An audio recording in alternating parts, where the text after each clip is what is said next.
Madison Square Garden did not just witness a basketball game, it witnessed a storm wearing a Knicks jersey.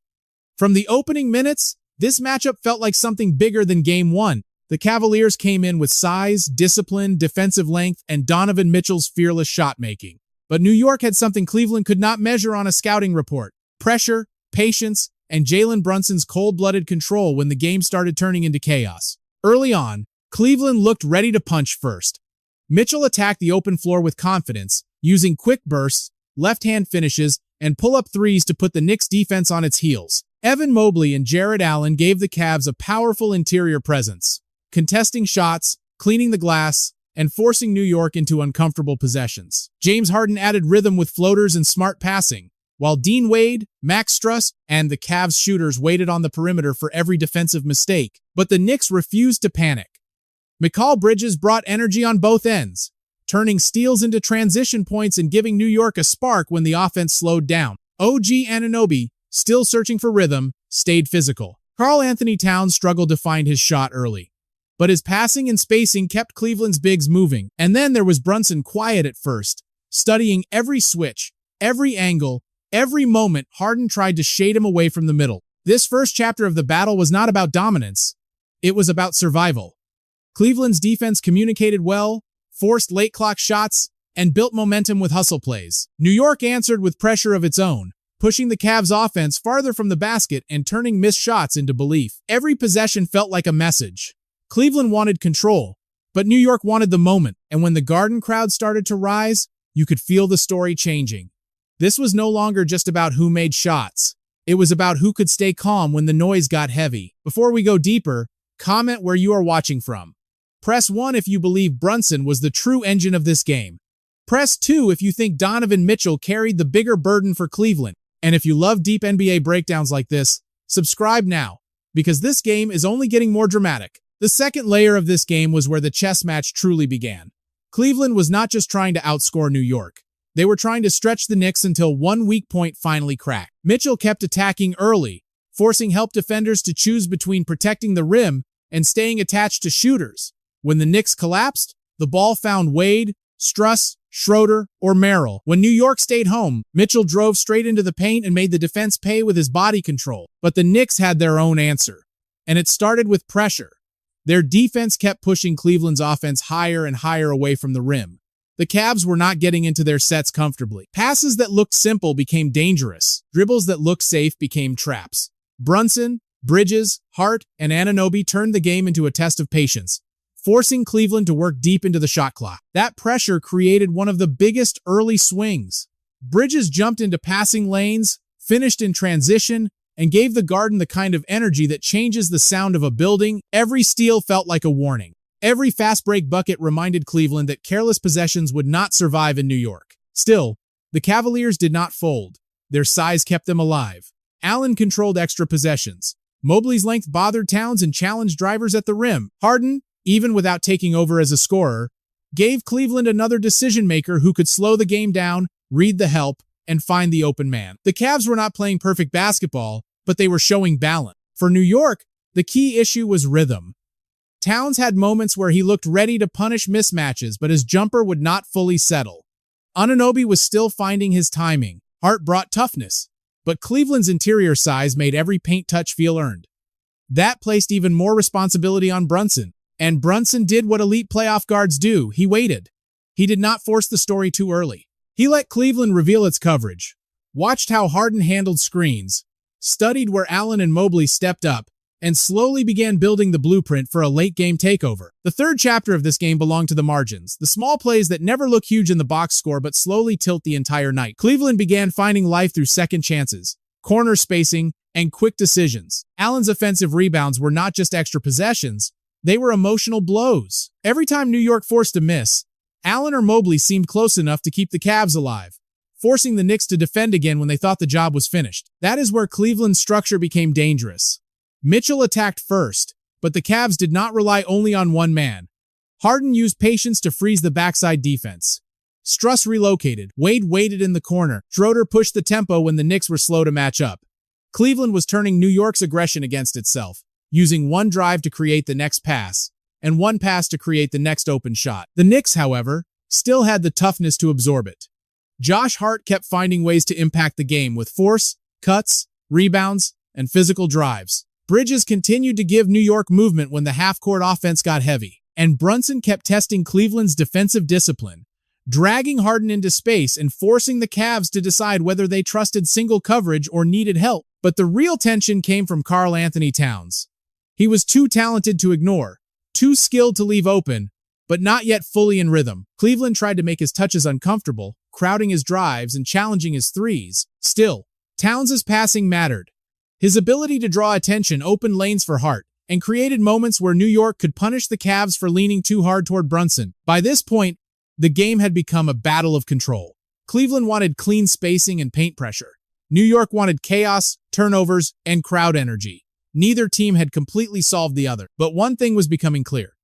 If the Knicks were going to survive Cleveland's size and shot-making, Brunson would eventually have to stop reading the game and start taking it over. Cleveland's first real separation came from discipline, not panic. They stopped chasing the perfect highlight and started trusting the simple reads. Mitchell attacking the first gap, Harden slowing the tempo, Allen crashing the glass, Mobley drifting into space, and the shooters staying ready on the weak side. Every Knicks mistake became expensive because the Cavaliers were no longer wasting possessions. They were turning pressure into structure. New York felt that shift immediately. The defense was still fighting, still switching, still trying to push the ball farther from the rim.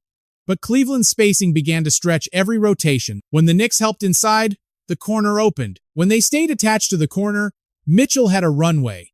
When they boxed out one big, Allen or Mobley found the next crack. It was not one dramatic blow. It was a slow squeeze. That is why the Garden started to sound different. Earlier, every stop felt like fuel. Now, every missed Knicks jumper carried weight. Towns had chances to punish mismatches, but the rhythm was uneven. One possession, he looked powerful, rolling into the paint. The next, Cleveland forced him into a difficult touch or a rushed decision. Anunoby battled physically. Bridges kept providing movement, and Hart kept throwing his body into the game. But the Knicks needed a clean offensive identity. For a stretch, they did not have one. Brunson was the one player who understood that the game could not be solved by speed alone. He kept testing Harden in space, changing pace, using jab steps, waiting for the bigs to reveal their help position. But even his best looks were coming against length, contact, and a shrinking shot clock. Cleveland wanted to make every Brunson possession feel like a negotiation. Still, this was the dangerous part for the Cavaliers. They had control, but not closure. They had built confidence, but they had not broken New York. In the playoffs, a lead is only safe when the opponent stops believing, and with Brunson still reading every coverage like a map, the Knicks were not finished. They were waiting for one mistake, one crack, one opening that could turn the entire night upside down. The pressure kept building because Cleveland had found the formula every road team dreams about. Quiet the crowd, control the glass, and force the home team to play from behind. Mitchell was attacking with the confidence of a star who understood the moment. He did not need every shot to be perfect. He needed every possession to bend the defense. And that is exactly what he was doing. His drives pulled New York inward. His kickouts created clean looks, and his pace made the Knicks defense work harder than it wanted to. Mobley became a major part of that pressure. When he rolled, New York had to tag him. When he popped into space, he forced Towns and Hart to make uncomfortable decisions. His length changed shots on one end and gave Cleveland another release valve on the other. Allen added the physical punishment, turning missed shots into second chances and making every defensive rebound feel like a fight. For the Knicks, this stretch exposed the thin line between toughness and exhaustion. Hart was still battling. Bridges was still cutting, running, and defending. Anunoby was still trying to regain full timing in the flow of a playoff game. Towns had flashes where his size and skill looked ready to shift the matchup. But Cleveland's defense kept making him work before he could breathe. That left Brunson carrying the mental burden. He was not just scoring, he was diagnosing. He had to decide when to attack Harden, when to reject the screen, when to pull Allen away from the rim, and when to trust the pass. Cleveland wanted him to become impatient. The Knicks needed him to stay surgical, and that is what made the game so tense. Cleveland's lead felt real, but it never felt final. New York's offense looked uncomfortable, but not defeated. The Garden crowd was waiting for one run, one steal, one Brunson jumper that could wake the building back up. The Cavaliers had done enough to put themselves in position. But against a guard like Brunson, position is not the same as safety. The game was moving toward the moment where schemes would matter less, and nerve would matter more. Then came the stretch where the game started to feel heavy for New York. Cleveland's lead grew because the Cavaliers were winning the practical battles. Loose balls, second chances, quick passes, and defensive patience. Every time the Knicks seemed ready to cut into the margin, the Cavs found one more answer. Wade hit from deep. Strus punished late rotations. Harden got into the paint just enough to collapse the defense. Allen kept turning missed shots into new possessions. And Mitchell kept playing like the calmest man in the building. The most important part was how Cleveland mixed aggression with control. They were not simply running faster, they were making New York defend longer. The ball moved from one side to the other, forcing the Knicks to make multiple efforts on the same possession. That wears on a team. First, the closeout is late, then the box out is soft. Then the communication breaks for half a second, and half a second in the playoffs is enough. But New York still had one thing Cleveland could not fully remove: belief. Hart's physicality gave the Knicks life. Bridges' activity kept them connected. Towns began finding stronger touches near the basket, showing that Cleveland could not ignore his size forever. Even when the outside shot was not falling, his presence forced the Cavs' defense to think before sending extra attention toward Brunson. And Brunson was still waiting. He had not exploded yet, but he was collecting information. He saw which way Harden opened his stance. He saw when Mobley stepped up too early. He saw how Allen protected the rim and how Cleveland reacted when the floor was spread. The game looked like it belonged to the Cavaliers, but Brunson was quietly building the counterattack. That is the difference between a good playoff scorer and a true playoff closer. A scorer hunts points. A closer hunts weakness. Brunson was hunting weakness, and as the fourth quarter moved closer, the entire night began to shift toward one question. Could Cleveland finish the job before Brunson turned patience into punishment? The fourth quarter opened with Cleveland holding the kind of advantage that should make a veteran team feel comfortable. They had the lead, the rhythm, and the matchups they wanted. The Knicks' offense had been dragged into difficult possessions, and the Cavaliers had already shown they could score in different ways. On paper, this was the moment for Cleveland to tighten its grip. But Madison Square Garden is not one on paper. New York started defending with a different level of urgency. The passes that Cleveland had made cleanly earlier began to feel rushed. The driving lanes narrowed. The ball pressure sharpened. Brunson and Bridges fought through actions. Anunoby used his strength on the wing, and Hart kept bringing that chaotic energy that turns a normal possession into a battle. Still, Mitchell would not let Cleveland drift. Every time the Knicks hinted at momentum, he answered with force. He attacked downhill, finished through traffic, and kept putting pressure on the rim. Mobley gave the Cavs a critical release option, stepping into open space and punishing New York when the defense leaned too far toward Mitchell. Allen remained a problem on the glass, keeping possessions alive when the Knicks desperately needed clean stops. But the story was beginning to change because Brunson was no longer just reading.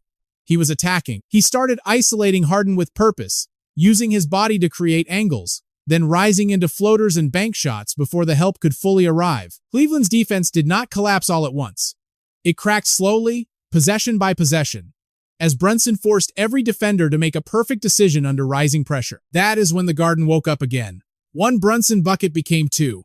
A tough finish became a statement. A pull-up became a warning. Suddenly, Cleveland's lead felt less like control and more like a challenge New York was ready to accept. The Cavaliers had spent 3 quarters building the wall. Brunson began the fourth quarter looking for the one loose brick, and once he found it, the entire game started trembling. Now the game entered its most dangerous emotional space, the place where one team can feel victory close enough to touch, while the other team starts playing with nothing to lose. Cleveland still had answers. Mobley hit a huge 3 when New York's pressure forced the ball out of the first action. Allen delivered a critical tip-in, proving again that the Cavaliers' size could still rescue a broken possession. Harden stepped into a massive jumper, the kind of shot that can silence a crowd and steady a team on the edge. But Brunson kept coming. He was no longer waiting for the defense to make a mistake. He was creating the mistake. Against Harden, he changed speeds like a veteran boxer changing rhythm. One dribble was slow, the next was sudden. One shoulder fake froze the defender. The next step created the angle. He got to his floater. He got to his bank shot. He forced Cleveland's bigs to choose between stepping up and leaving the glass exposed. And every Brunson basket made the pressure heavier on Cleveland. The Cavs were still executing, but now every empty possession felt louder. Merrill had a 3 that almost dropped. A shot that could have changed the entire ending, but it spun out. Bridges had a chance at the horn, but the ball would not fall. After all the runs, all the adjustments, all the punches exchanged across 4 quarters, the game refused to end. Overtime was not just extra minutes. It was judgment. New York entered it with the emotional edge because they had survived Cleveland's best push. The Cavaliers entered it knowing they had let a winnable game slip into dangerous territory. That difference matters. In overtime, legs are tired, plays get simpler, and the ball usually finds the player with the clearest mind. For New York, that mind was Brunson. He had dragged the Knicks back from the edge, and now the Garden could feel it. Cleveland still had talent, size, and shot-making, but the night was beginning to belong to the player who understood the moment best. Overtime exposed the truth of the entire matchup.